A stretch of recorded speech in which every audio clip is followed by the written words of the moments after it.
Welcome, dear listeners, to the Speak and Flow podcast.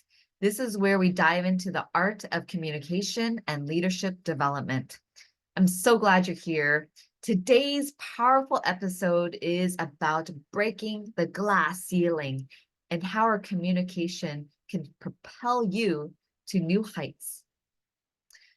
A glass ceiling, we think about that when we're thinking about, it's a metaphorical barrier, right? When we're thinking about when we're at work and we're climbing up and trying to get promotions, and then suddenly there's a glass ceiling. The system may not be set up to promote you. Many of us women, minorities, feel this the most. When I think about a glass ceiling at a personal level, because it can affect us both professionally and also personally, I think about my grandmother. When she was 25 years old, she was sold into a marriage to a man who's 35 years her senior. That means she listened to her husband and also 3 wives. Talking about a glass ceiling, she had no say, lots of barriers, couldn't say what she wanted or get what she wanted because she couldn't even speak it.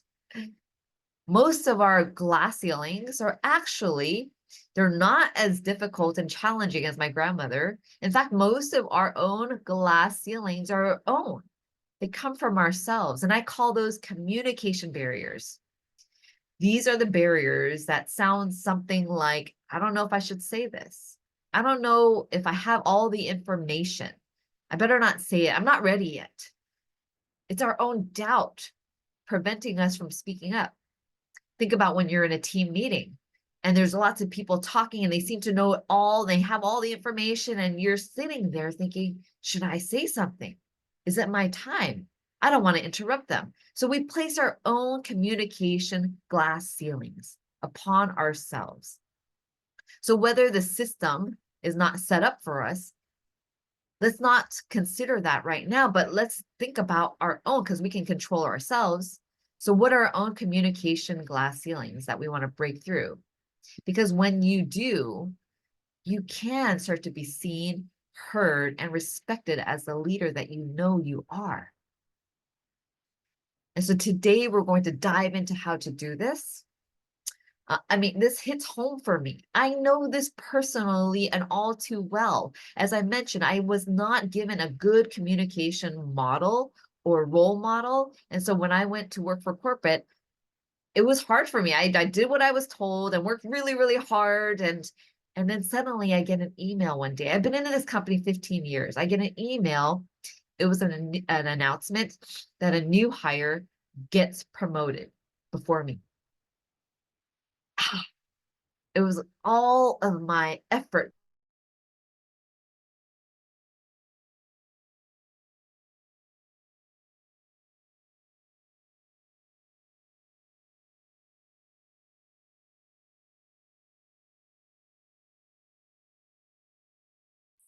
And so all of my efforts went to waste.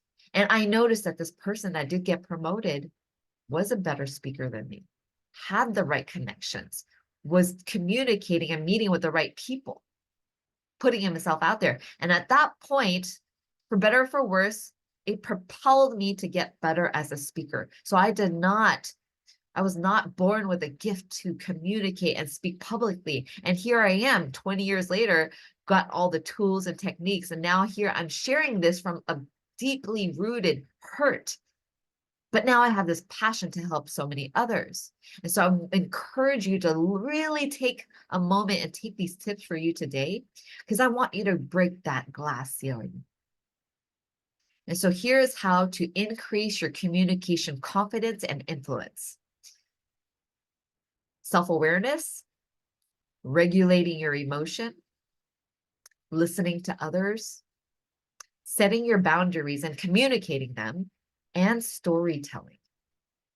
So first, self-awareness, having your own self-awareness and having critical thinking about it. Really asking yourself, how am I communicating? Am I communicating like the leader that I know that I am, the leader that the organization wants you to be, needs you to be?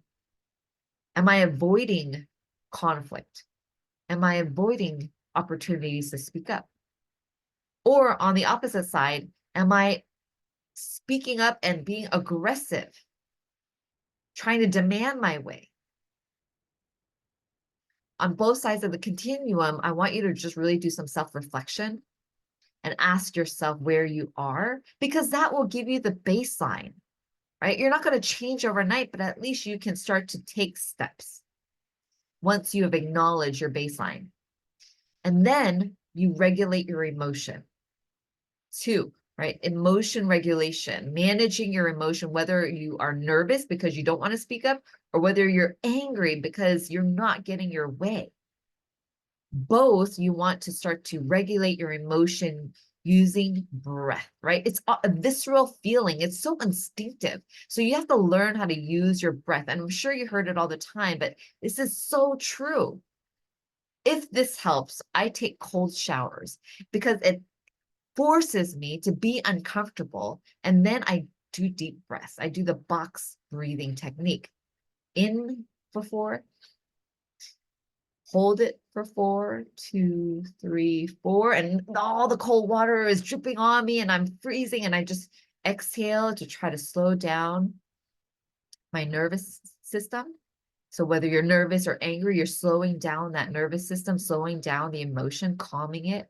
And then in for 4, hold it for 4, exhale for 4, hold it for 4, just like a box. So that will allow you to calm your nervous system as much as possible. Then this opens up your brain to free itself from the cloudiness of that emotion, and then you can communicate more effectively. Then once you're able to communicate, once you have communicated more effectively using respectful words, you move on to the next step, which is listen. Listen to others. Listen carefully. Understand where they're at. And the other day I was in a workshop and the facilitator did this beautifully. She knew where the people were at. She just did an exercise and activity. People were speaking and she was trying to close up the exercise.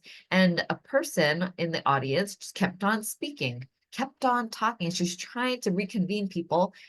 And so she walked up to that person and says, "Hey, I know it's frustrating. You're speaking and you're engaged in your conversation. It's frustrating to have to stop. I understand. It can be frustrating, and that's part of the exercise. And I want you to know that you can speak again or you can continue the conversation later. For now, let's all reconvene." So notice that the facilitator addressed the person's frustration or the feeling. So listening to other people, knowing where they're at, calling it out, and then bringing it back to what you need. Clearly, concisely, which then brings you this to the next point, which is know your boundaries.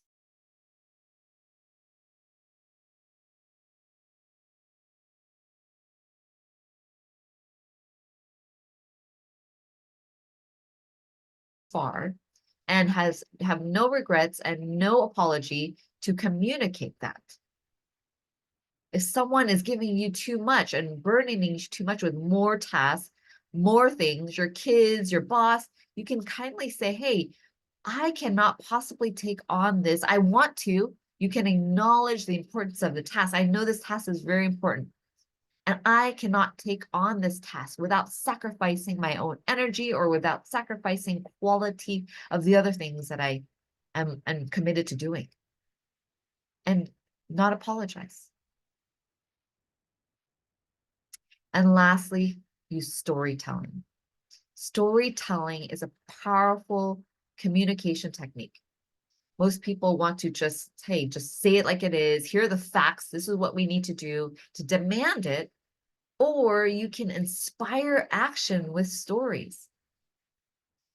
Imagine being able to tell your team if you're stuck in a project and not knowing what to do. Maybe you've upset the client and you don't want to tell the client what had just happened. You can bring in a narrative, a project where you did communicate with the client, communicated with the client effectively, immediately, and the lessons learned around it. So communicating and telling a narrative is better than you going into your team and say, "Hey, talk to the client right now. You're all in trouble," right? Then the team feels contracted. So telling a narrative inspires action because the emotion around it excites your team because it's been done before. So tell it with the positivity and the excitement that it's possible, inspires action. So using storytelling is a powerful way to communicate with influence and leading people. So those are the key tips on how to break your own communication barrier. Know yourself, know how to manage those emotions of fear or aggressiveness, right? Listen to others, communicate your boundaries, and storytelling for inspiring action in others. I hope that you will go and implement these techniques to break your own communication barriers and that glass ceiling. Propel yourself to new heights, expand to new heights, and lead people in a way that is positive and inspires change. Until the next episode, I am your sister in flow. Take care. See you next time.